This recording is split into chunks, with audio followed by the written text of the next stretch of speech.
Bueno, no sé quién es más. Déjeme que le mande un mensaje.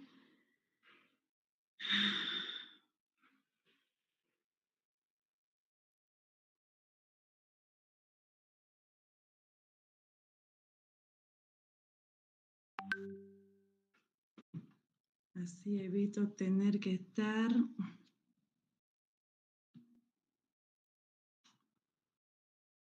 entrando cada vez quien quiere entrar. París. Ok. ¿Se sigue compartiendo la pantalla, chicos? Sí, doctora. Gracias, gracias, Mir. Vamos a empezar entonces, porque ya tenemos varios minutos de retraso. No me quiere dejar esto. Por favor, traten de entrar con su correo institucional porque si no, no puedo seguir. Alguien más quería seguir. Bueno, vamos a empezar entonces, chicos. La siguiente semana resolvemos el examen, nuestra segunda evaluación, ya que quería hacerlo de forma personal, pero igual no va a pasar nada.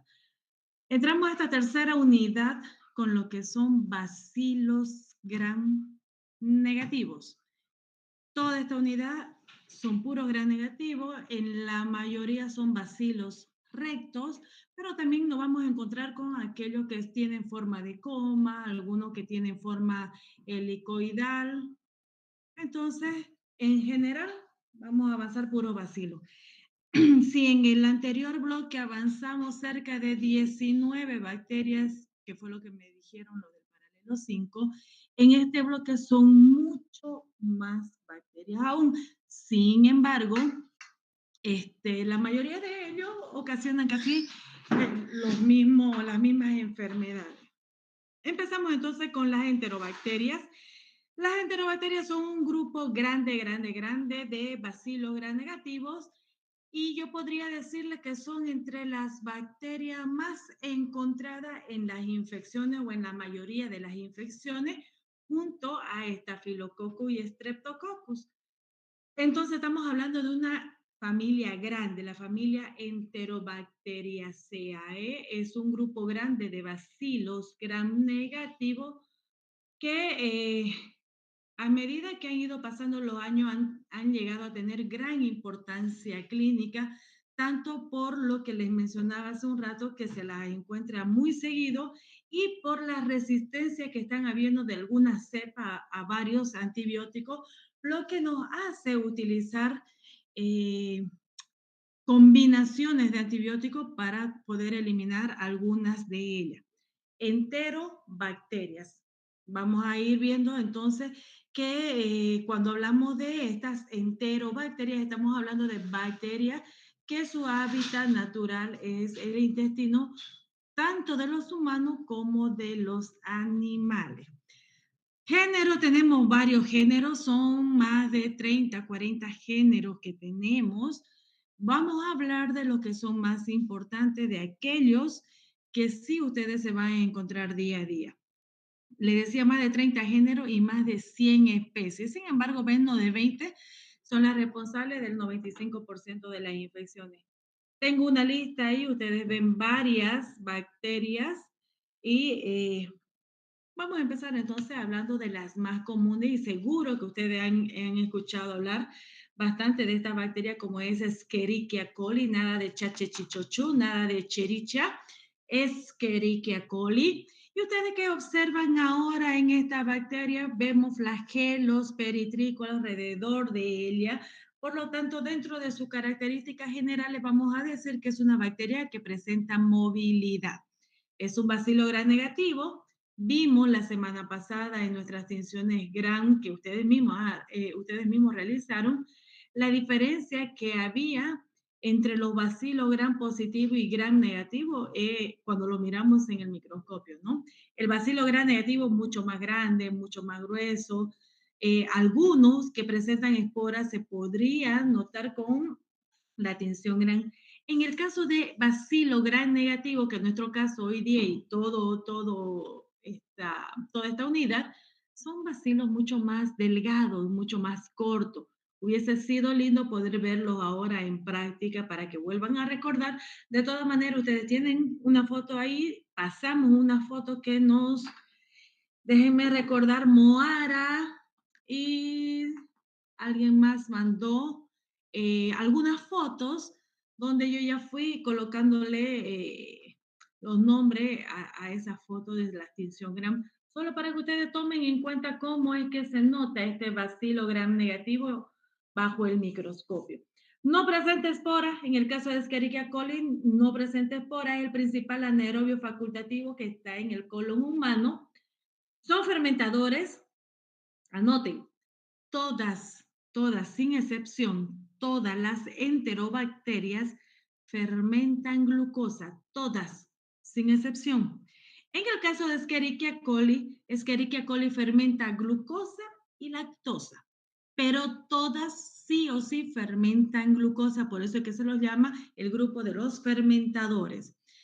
Son altamente resistentes al medio ambiente, por lo tanto nosotros utilizamos a Escherichia coli como un indicador de contaminación fecal cuando hacemos controles bacteriológicos a los alimentos sobre todo. ¿De qué son las cosas Escherichia coli? ¿Qué infecciones puede ocasionar? Dependiendo de su localización, ustedes saben que esta Escherichia coli es una bacteria comensal, por lo tanto va a pertenecer, es más, pertenece a los intestinos, pero podría ocasionar complicaciones como gastroenteritis dependiendo de la virulencia de la cepa. Y vamos a hablar enseguida a qué me refiero con esto. Si son extraintestinales, se refiere a que cuando sale del intestino al exterior, esta Escherichia coli va a llegar a producir diferentes enfermedades. En realidad, donde ella vaya y se encuentre, se diera, se multiplique y empiece a producir daño. Puede ser un meningitis neonatal, puede producir una sepsis, puede producir infecciones del tracto urinario, y como un dato adicional, Escherichia coli es una de las bacterias que produce meningitis neonatal, al igual que Streptococcus agalactiae, ¿ya? Por su origen, puede producir por su origen cuando son introducidas de forma exógena por los alimentos, puede llegar a producir una gastroenteritis o por algún traumatismo u otra forma de ingreso de forma exógena podría llegar a producir esta meningitis neonatal también. De forma endógena, sepsis, infecciones del tracto urinario y también de acuerdo al estado del paciente puede llegar a tener una infección adquirida en la comunidad o producir o tener una infección netamente nosocomial. ¿Qué cepas son las que causan infecciones por Escherichia coli? Hablábamos que la mayoría de estas Escherichia coli las mencionábamos en nuestra primera unidad cuando hablábamos de los microorganismos que forman parte de la flora habitual. Hablábamos de Escherichia coli, que es la que más abunda, ¿no? En nuestro intestino y por lo tanto son bacterias comensales. Ellas luchan por ese nicho ecológico para que no venga otra bacteria, se instale o si no es bacteria, otro microorganismo se instale para producir infección. Sin embargo, estas comensales cuando salen del lugar de los intestinos, estas sí pueden producirme infecciones como infección del tracto urinario, también llamadas Escherichia coli uropatógenas. Vamos a hablar de las cepas patógenas, aquellas que son exógenas, que nosotros la introducimos generalmente por la alimentación, por agua o alimentos contaminados con esta bacteria. Me van a producir infecciones intestinales de las cuales voy a tener varias complicaciones. Tengo 6 patógenos de Escherichia coli que me pueden llegar a producir estas complicaciones. ¿Cuáles son? Quiero que me sigan. Hay unas letras mayúsculas, ustedes la van a encontrar de la misma forma o tal vez cambiada si la nombran en inglés, pero son las mismas iniciales, SET, Escherichia coli enterotoxigénica, eso significa S, Escherichia coli EP enteropatógena, Escherichia coli enteroinvasiva, Escherichia coli enterohemorrágica, Escherichia coli enteroagregativa y la difusamente adherente. Sigo compartiendo, chicos. ¿Me confirman? ¿Me escuchan? Sí, doctora. Sí, doctora, se la escucha bien y se ve bien todo. Excelente. Empecemos entonces a hablar de estas que son virulentas, de estas que sí son patógenas y que me van a producir complicaciones. Tenemos 6. Hablemos de, de las enteroinvasivas.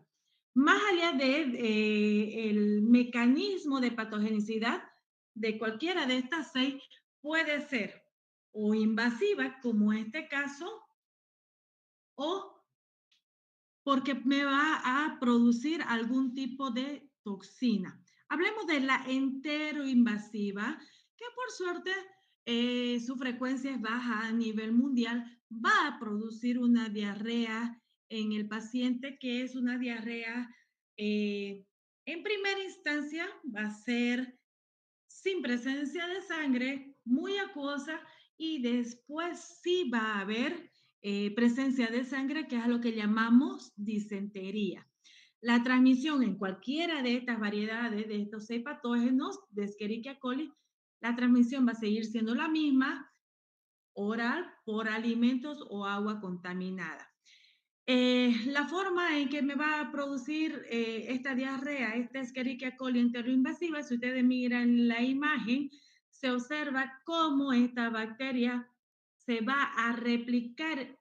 Primero va a invadir, ingresa, se multiplica o se replica en el interior y de esta forma va a migrar hacia la célula adyacente, va a invadir y va a seguir de esta forma invadiendo todas las células epiteliales intestinales para producir esta diarrea.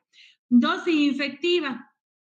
Más bien la frecuencia es baja a nivel mundial, ¿no? Porque con pequeñas dosis yo podría llegar a tener una diarrea por esta Escherichia coli enteroinvasiva. Hablemos de la que nos preocupa, de la que vamos a encontrar con seguridad en los hospitales, porque el tratamiento es hospitalario. Es esta, Escherichia coli enterohemorrágica, muy frecuente en los meses cálidos, produce una diarrea leve de inicio para luego producir una colitis hemorrágica.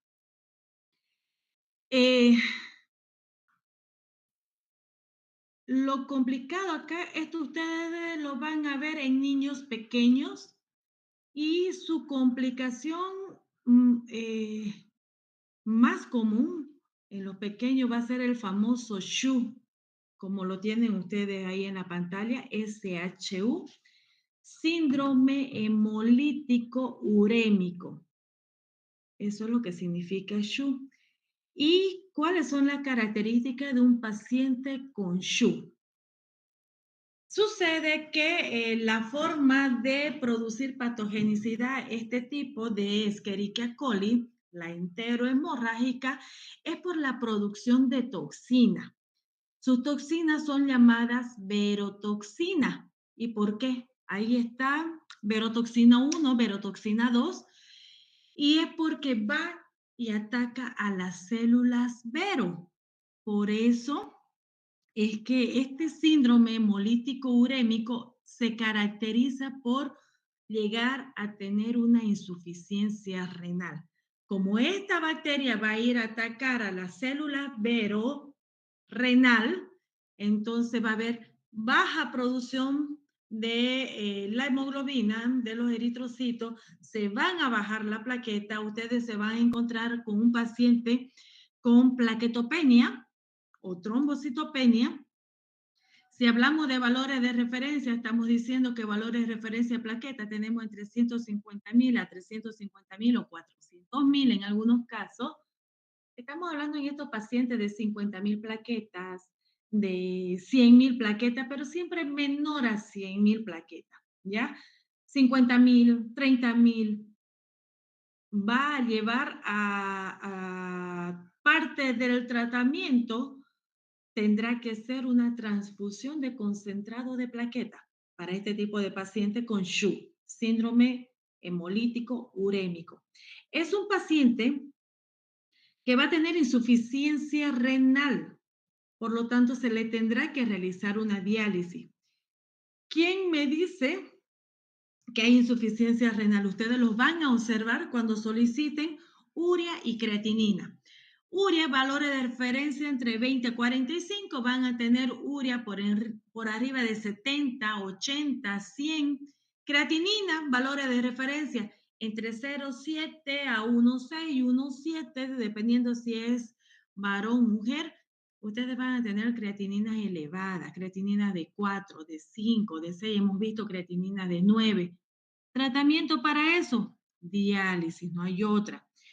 Van a tener un paciente con las hemoglobinas bajas, la hemoglobina, valores de referencia por arriba de 11, 11,5, 12, dependiendo del lugar. Ustedes tendrán en un paciente, un niño, porque generalmente lo van a observar en los niños pequeños, van a tener una hemoglobina de 6, hemoglobinas de 5, por lo tanto ese paciente va a necesitar también transfusión de paquete globular. Entonces, esta sí es una bacteria, esta variedad de Escherichia coli enterohemorrágica, sí es una de las que más complicaciones me va a dar. El serotipo más común de Escherichia coli enterohemorrágica es la 0157 H7. La vamos a ver enseguidita. Estas toxinas que produce esta enterohemorrágica es muy parecida a las toxinas Shiga de Shigella, que también, si nos da tiempo, hablamos ahora de Salmonella y Shigella, si no lo dejamos para la siguiente clase, pero es muy parecida. Entonces, este síndrome hemolítico urémico puede ser ocasionado por Escherichia coli enterohemorrágica o por Shigella. La dosis infectiva, miren, menos de 100 bacterias de esta variedad tendrían que ingresar para producirme esta enterohemorrágica. Y acuérdense en nuestra imagen de la primera unidad, donde veíamos el tamaño de las bacterias, y yo les decía como un ejemplo más o menos, que en la punta del alfiler, la cabecita del alfiler, hay albergado alrededor de 1 millón de bacterias. Para que se produzca esta complicación por esta Escherichia coli enterohemorrágica, menos de 100 tendrían que ingresar. ¿Ya? La transmisión oral por agua o alimento contaminado, la carne de vaca, si bien estos animales no llegan a tener estos síntomas, estas complicaciones, sí me van a poder transmitir por los alimentos contaminados, por la carne mal cocida, por esta leche sin pasteurizar, por estos zumos de frutas sin pasteurizar. Muchas veces lo compramos de forma artesanal y no lo consumimos en el periodo indicado, ¿no? Entonces, estos productos que se producen de forma artesanal, muchas veces no tienen un control de sanidad, ¿no? Pero debería ser todo pasteurizado, ¿ya? En cuestión de las verduras crudas, si usted no las va a consumir cocidas, en el caso de las verduras cocidas, si es cruda, haga una buena desinfección de estos alimentos, consuma lo nuestro. Tenemos nosotros de la farmacia Inti, el DG6, muy bueno, chicos. Son 12 gotas por litro de agua, 12 gotas por litro de agua, 1 minuto apenas y se acaba. Ni contamina sus alimentos, ni deja residuos, nada, es excelente. Sí, tiene un precio un poco elevado, si no me equivoco, el frasco de 50 ml está por arriba de 60, 70 bolivianos, pero ese frasco le va a aguantar unos 3, 4 meses, vale la pena. Aquí una imagen donde está más amplio lo que les mencionaba. Miren, un periodo de incubación de 3 a 8 días de esta Escherichia coli enterohemorrágica. La fuente de infección, ganado vacuno u otros rumiantes portadores principalmente de esta Escherichia coli. La carne debe ser sometida al tratamiento térmico, dice, debe llegar a una temperatura, fíjense, hasta con rojo, al menos 70 grados centígrados, fíjense que no es mucho pedir, ¿no? Que podamos llegar a esa temperatura para poder eliminar la bacteria. O sea que si es lábil a la temperatura, llegar a 70 grados, se puede.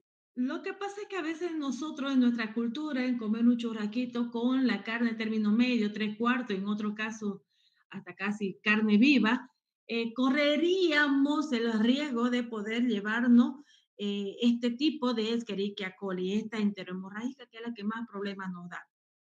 Sin embargo, siempre digo, no todos los microorganismos que ingresan a nuestro cuerpo nos hacen daño. Nos hemos ganado el derecho de vivir en este mundo porque hemos llegado a tener bastante anticuerpos. Mientras nosotros podamos llegar a tener un sistema inmunológico bueno. Entonces, para eso ustedes ya saben qué es lo que deben hacer.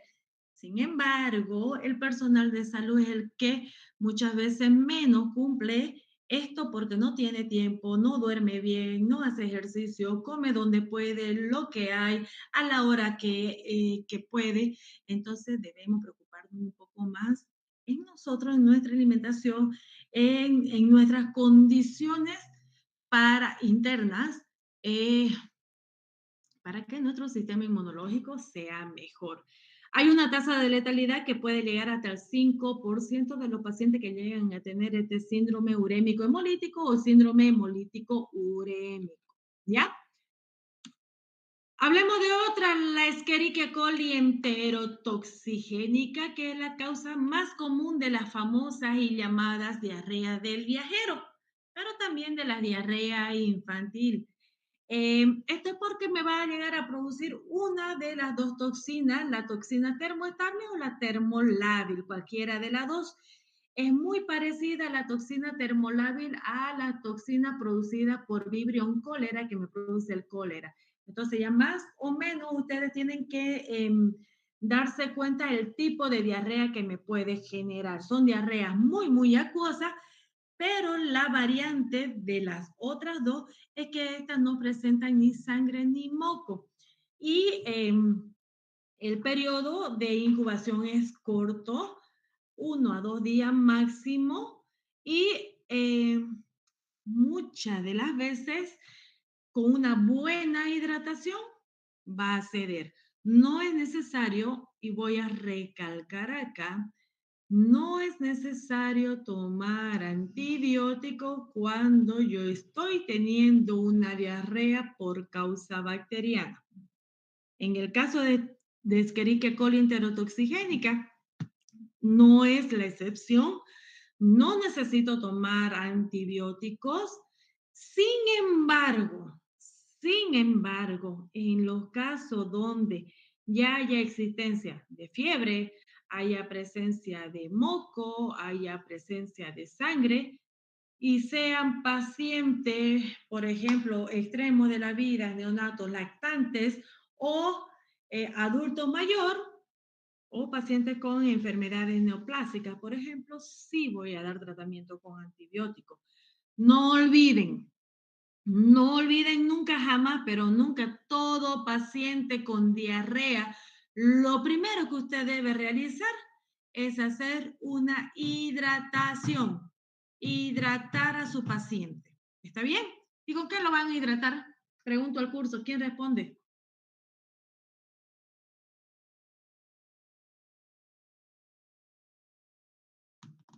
Cri, cri, ¿me escuchan, chicos?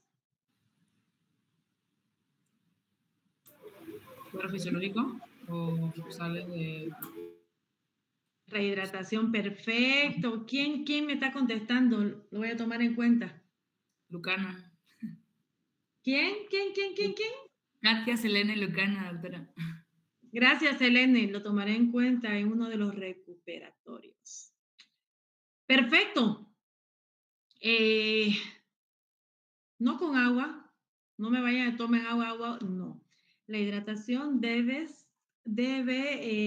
ayudar a volver a tener todo lo que estoy eliminando con la diarrea. Usted está eliminando cloro, está eliminando calcio, está eliminando bicarbonato. Entonces, todo esto que estoy eliminando y me está dejando deshidratado, pues es lo que yo voy a dar al paciente. Así que, paciente con diarrea, paciente que debo hidratar primero. Luego, recién voy a buscar la causa de la diarrea. Recién. Primero hidrato y luego busco quién está ocasionando la diarrea en el paciente, porque no solo producen las diarreas las bacterias. Les comento que más del 80% de las diarreas son producidas por virus. Y si usted da antibiótico y es viral la diarrea, lo que está haciendo es barrer con la flora bacteriana intestinal para dejarle campo libre al virus, porque no va a poder eliminar con antibiótico el virus y este se va a seguir multiplicando y va a producir más diarrea en su paciente. Por ende, paciente con diarrea, primero hidrato y luego busco quién está ocasionando la diarrea. Están llevando parasitología. También un parásito puede producir una diarrea. Por lo tanto, la medicación será un antiparasitario. ¿Se dan cuenta la importancia que es buscar quién está produciendo la diarrea antes de dar antibiótico? Por eso, primero usted hidrata y luego busca la causa de la diarrea. En este caso, eh, como es producida por una toxina, esta variedad de Escherichia coli, su capacidad invasiva es muy limitada. Para que yo pueda llegar a tener esta diarrea del viajero, las dosis infectivas son muy altas. O sea que gran cantidad de esta bacteria tendría que ingresar al organismo. Literalmente, y casi igual que en el caso de salmonela, sí, literal, solamente literal, usted estaría consumiendo con estos alimentos contaminados heces fecales, ¿no? Escherichia coli enteropatogénica, una de las principales causas de diarrea infantil en los países en vías de desarrollo. Raramente lo van a encontrar en niños mayores y adultos, sobre todo en los niños pequeños que recién están empezando a tener las primeras diarreitas. No es producida por una toxina, sobre todo es más invasiva. Produce lesiones en la mucosa intestinal con alteración en el citoesqueleto. Fíjense en la imagen, esta se adhiere al epitelio intestinal y va a destruir las microvellosidades. Se da por contagio de alimento y agua y un periodo cortísimo de incubación, apenas 3 horas, ¿no? Y la dosis infectiva también alta.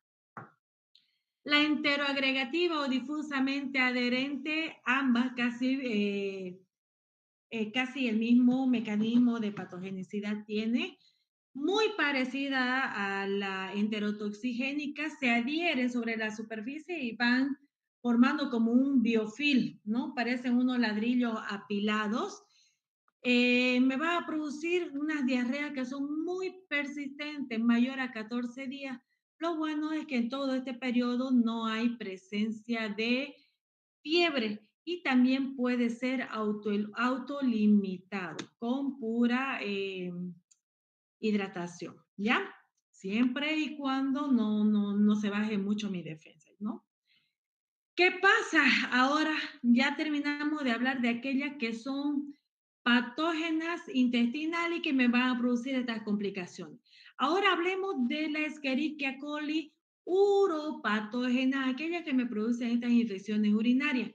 Más del 85% de las infecciones urinarias causadas por esta Escherichia coli, más del 85%.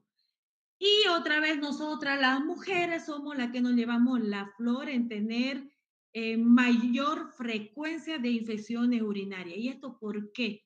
Por la anatomía de nuestro cuerpo, porque la uretra es mucho más corta en comparación con la del varón. Un factor predisponente, entonces, el sexo, ser mujer. Otro factor predisponente para tener infecciones urinarias, aguantarse mucho para ir a orinar. Y yo puedo decir otra vez, puedo decir que nosotras las mujeres nos volvemos a hacer, la mayoría en este caso, ¿Por qué? Porque desde chiquititas nos enseñan que nosotros debemos ir al baño que conocemos, al baño de la casa, y no entrar a cualquier baño, un baño ajeno. Entonces nos aguantamos, a veces decimos, apúrate, necesito llegar a la casa porque quiero entrar al baño, ¿no? Nos aguantamos mucho. Es un factor predisponente a tener infección urinaria el aguantarse mucho. Otro factor predisponente, el no ingerir líquidos, no tomar agua durante el día es un factor predisponente. Y puedo decir otra vez que nosotros las mujeres cumplimos con ese factor o en la mayoría. ¿Y por qué? Porque como no queremos entrar a un baño público, no tomamos mucho líquido. Si es que sabemos nosotros que vamos a estar todo el día fuera de la casa. Les puedo decir Les puedo decir, muchas veces cuando estamos de turno, 12 o 24 horas, tenemos tanto trabajo que no tenemos tiempo para ir al baño. Es más, ni nos acordamos que existe el baño. Entonces, es un factor predisponente el hecho de aguantarse ir al baño y el hecho de no ingerir bastante líquido. Pero también hay otros factores, los malos hábitos sanitarios. El embarazo sí es un factor predisponente por los cambios que existen de hormonales que existen, ¿no? El embarazo, la menopausia, inclusive en el varón cuando existe hipertrofia benigna o maligna de la próstata. Son factores predisponentes a llegar a tener una infección urinaria. Ahora, muchas veces se decía o se escuchaba que todas las infecciones urinarias son ascendentes. Primero, usted va a llegar a tener una cistitis para tener una pielonefritis. Hoy en día no sabemos que existen estudios que han demostrado que las pielonefritis o las infecciones urinarias superiores pueden tener otro tipo de origen hematógeno, que en su momento lo vamos a hablar también cuando hagamos este tema. Lo vamos a ver casi un mes en práctica, es más, ustedes lo van a hacer. Tratamiento, en el caso de la gastroenteritis, ya les decía, el tratamiento primero va a ser la hidratación, no con agua, con suero fisiológico, suero de rehidratación oral. Ya les preguntaré a alguien del curso en la siguiente clase cómo se prepara un suero de rehidratación oral y tal vez esos puntos le ayuden para, eh, para algún examen, ¿no? Eh, Rehidratar primero. Ahora, si el paciente cumple con disentería, un paciente con fiebre, ya son muchos días, está demasiado deshidratado, usted ya recién puede solicitar un cultivo y si es de origen bacteriano, dar un antibiótico de acuerdo al antibiograma. En el caso de una pielonefritis, el tratamiento tiene que ser intrahospitalario con cefalosporina endovenosa. Eh, si es una cistitis, una infección urinaria, solicite un urocultivo y de acuerdo a lo que le genere su antibiograma, será su tratamiento. Funciona muy bien el ácido nalidíxico, funciona muy bien la ciprofloxacina y seguramente ustedes están pensando si es que alguna vez han tenido infección urinaria, han debido tomar estos antibióticos. Eh, en el caso de infección urinaria, usted sí o sí debe tomar antibióticos, ¿ya?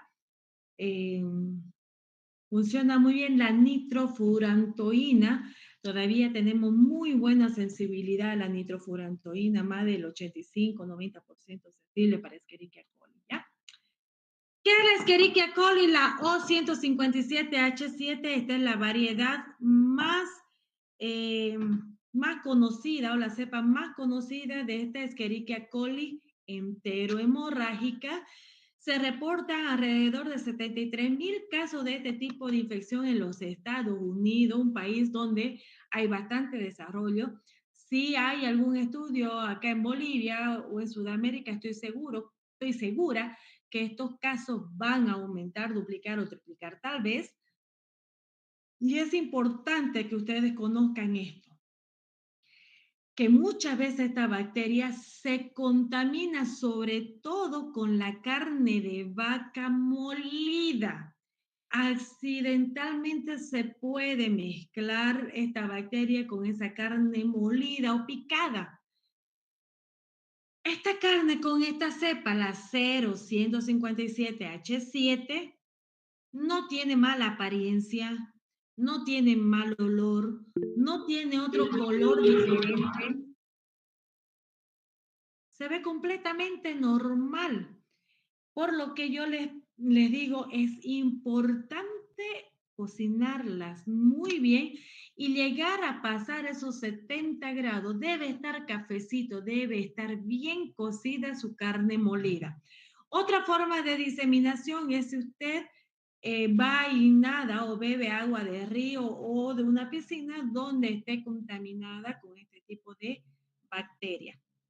También puede ser de persona a persona la contaminación o diseminación, sí, cuando hay una persona que está atendiendo una guardería y no tiene un buen aseo o higienización de las manos, puede en el momento de haber ido al baño, estaba con diarrea, no se lavó bien las manos, cambió a un lactante o le dio la merienda, entonces puede ser una forma de diseminar.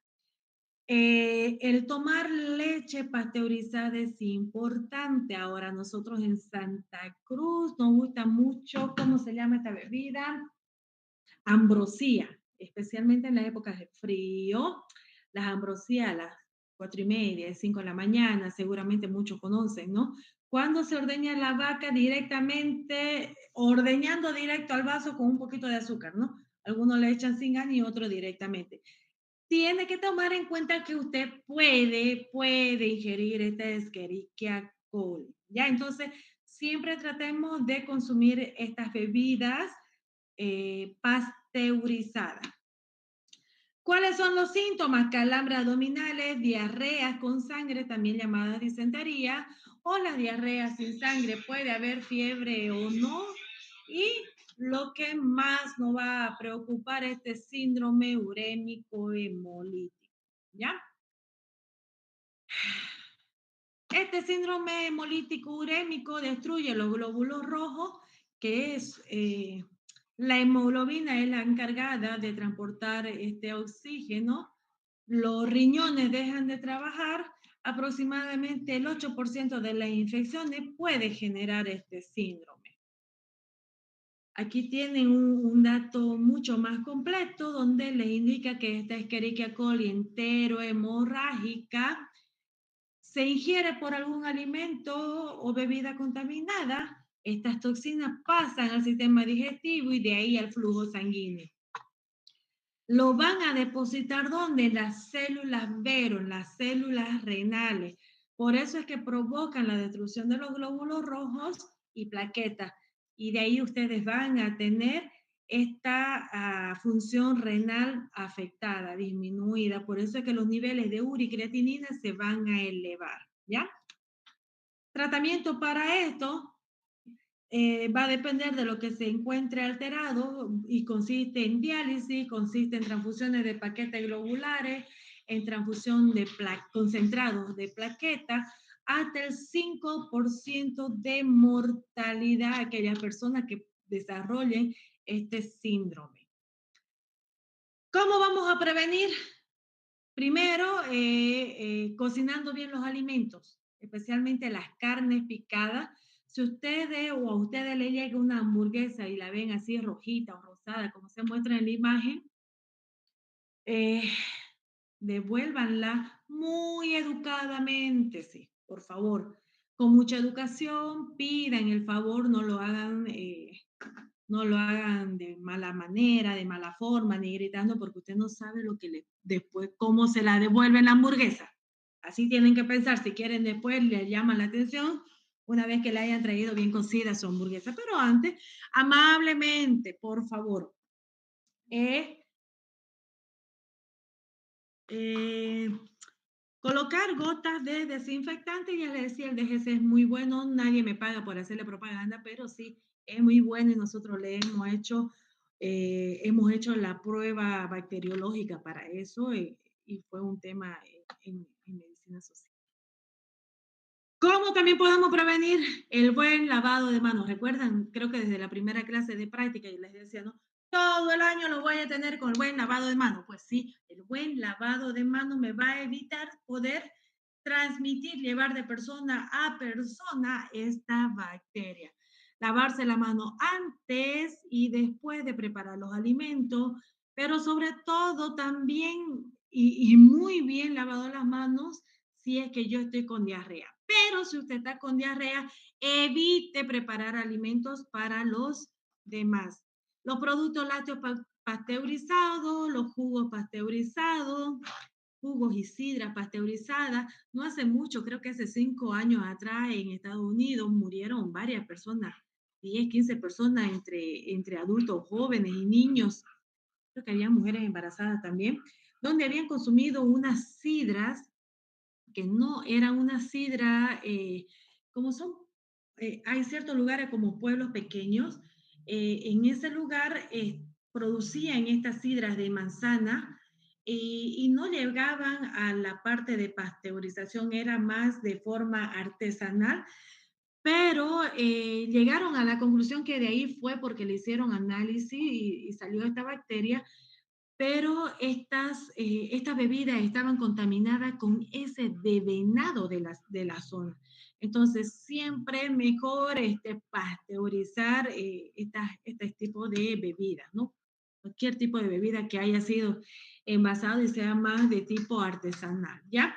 Beba agua proveniente de un abastecimiento municipal que haya sido tratado con niveles de cloro y que sean eficaces. Evite tragar agua de piscina mientras nada. Este también fue otro tema de medicina social.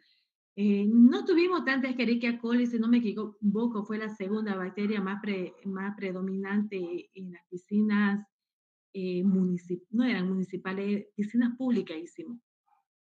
La primera fue Pseudomonas y luego fue Escherichia coli.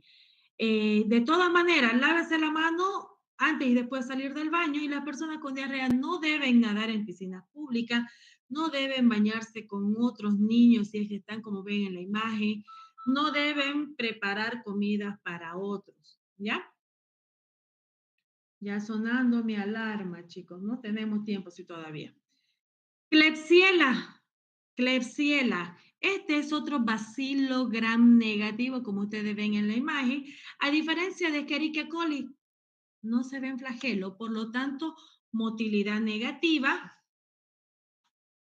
No, esta bacteria es un frecuente patógeno humano y como ven en la imagen, alrededor del bacilo, ustedes ven como una sombra blanca, es la presencia de su cápsula bacteriana. Tenemos muchas especies de Klebsiella, la más importante o predominante es Klebsiella pneumoniae. Aunque les comento,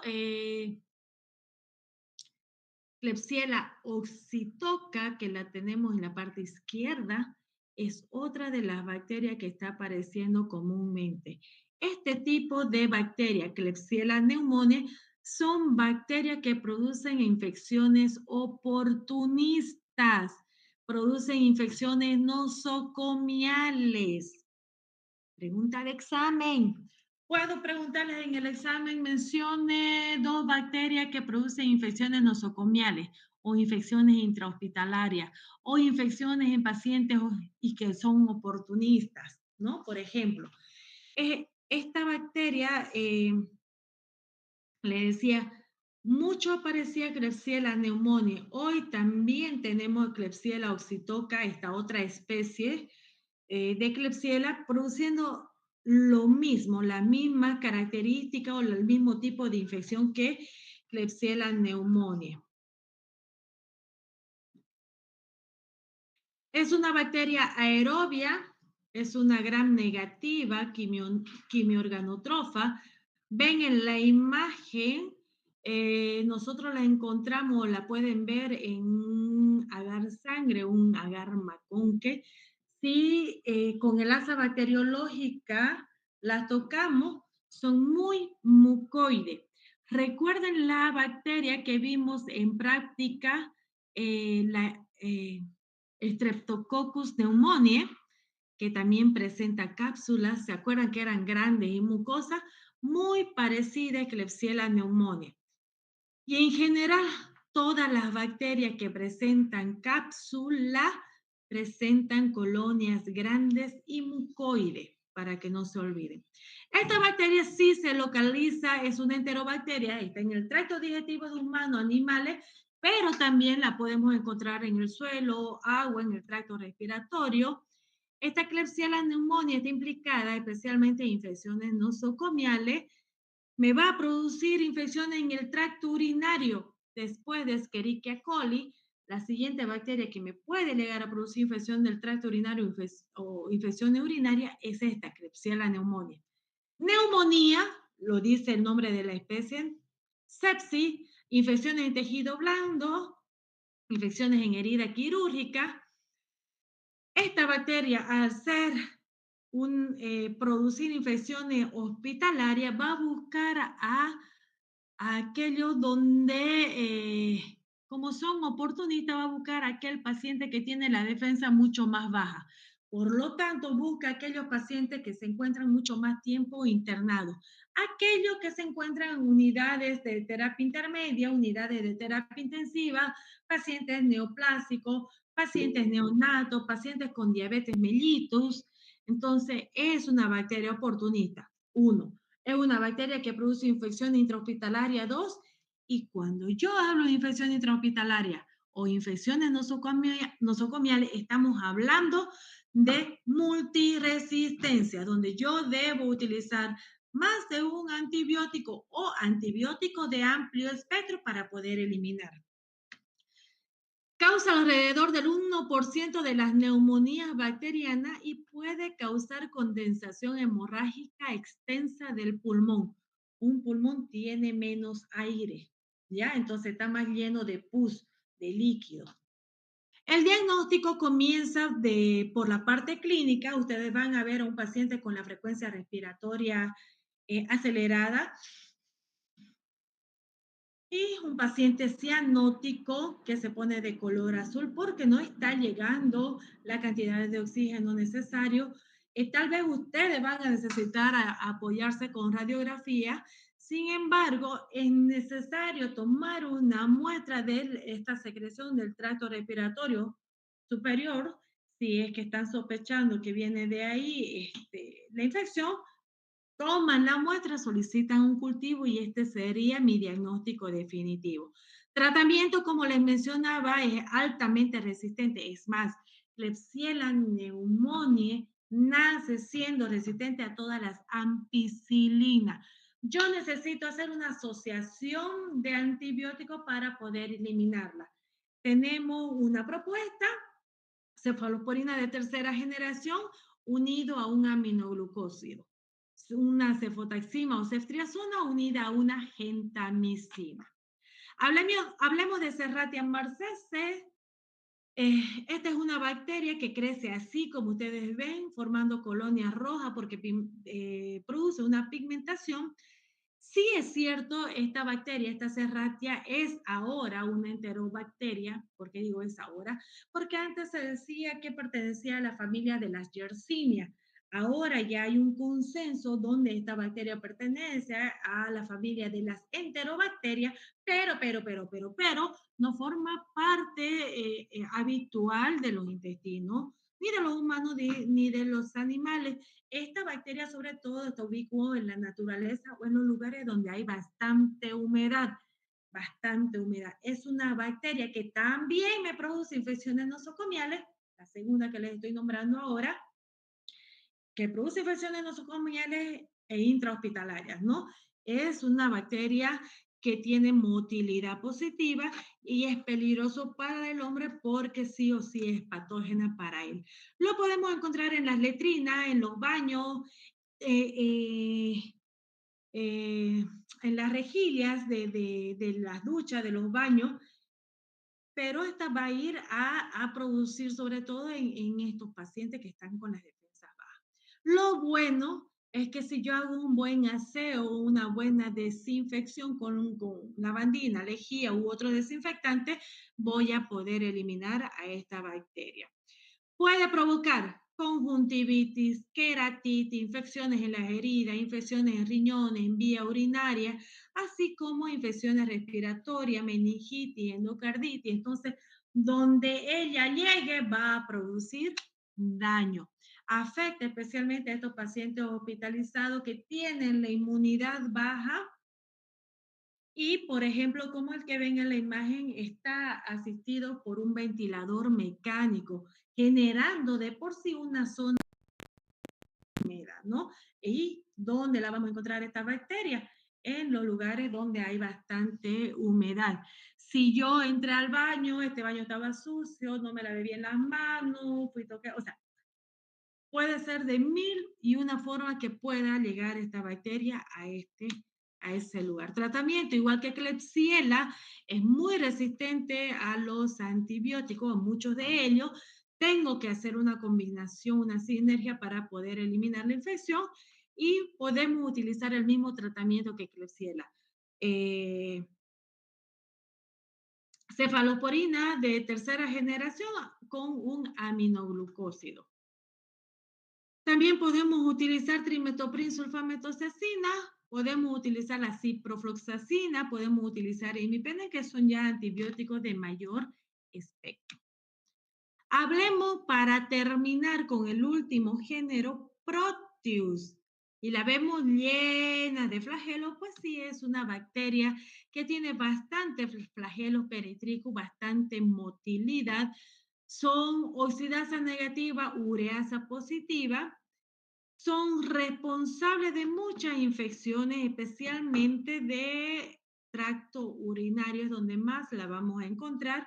Son pleomórficos, los bacilos son de diferentes tamaños, no presentan esporas ni cápsula.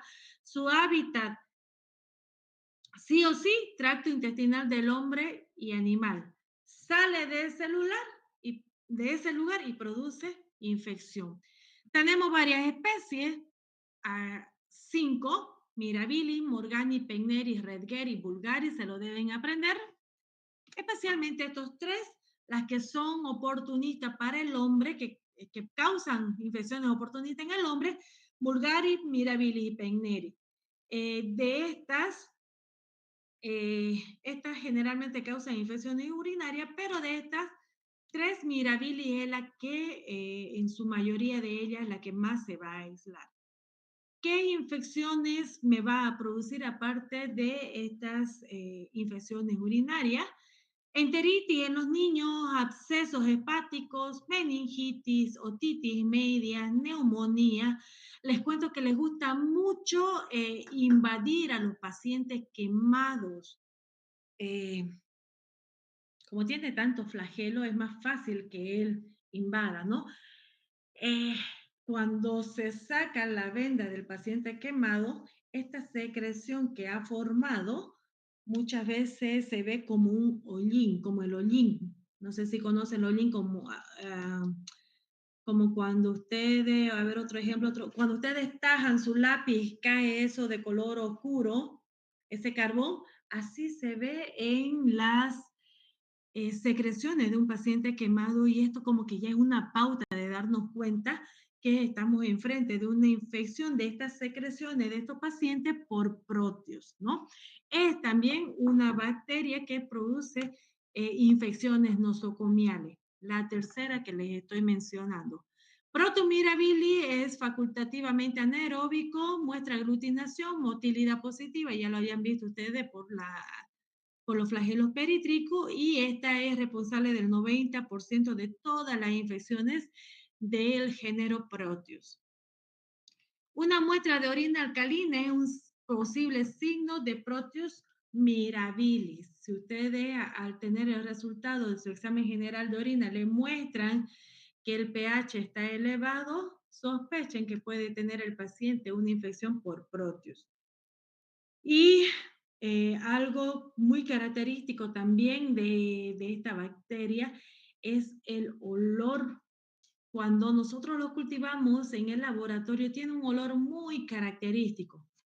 a ratón muerto, a carne podrida, descompuesta, muy fuerte el olor, ¿no? Entonces es muy característico ya por el olor darnos cuenta que haya una infección por esta bacteria, Proteus.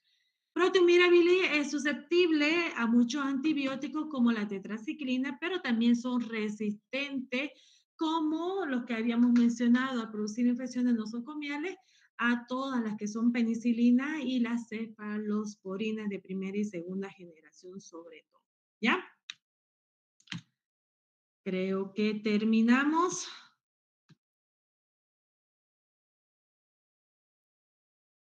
Muy bien, chicos. ¿Alguna pregunta?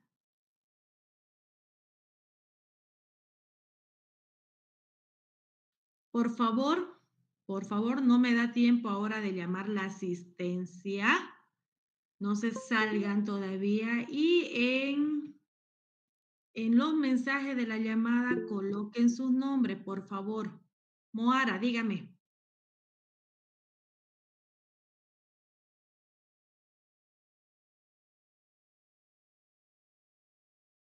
Levantó la mano Moara, ¿qué pasó? ¿Alguna duda? Doctora, sobre una pregunta del examen, ¿vamos a dar antes de las vacaciones o no? No, después. Está bien, gracias, doctora. Ay, hasta aquí escuché los aplausos. Vayan colocando, por favor, los mensajes, sus nombres. Sé que algunos están reunidos, como en el caso de Moara, lo escuché. Se me fue el nombre, me estoy volviendo viejita. Pero sí, Farido. ya.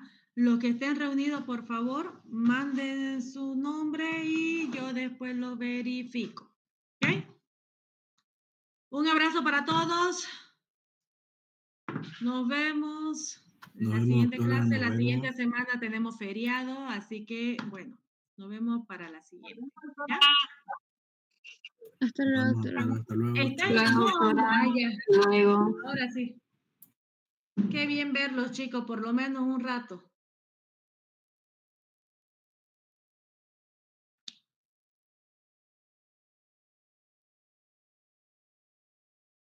Un abrazo. Chao, chao. Chau.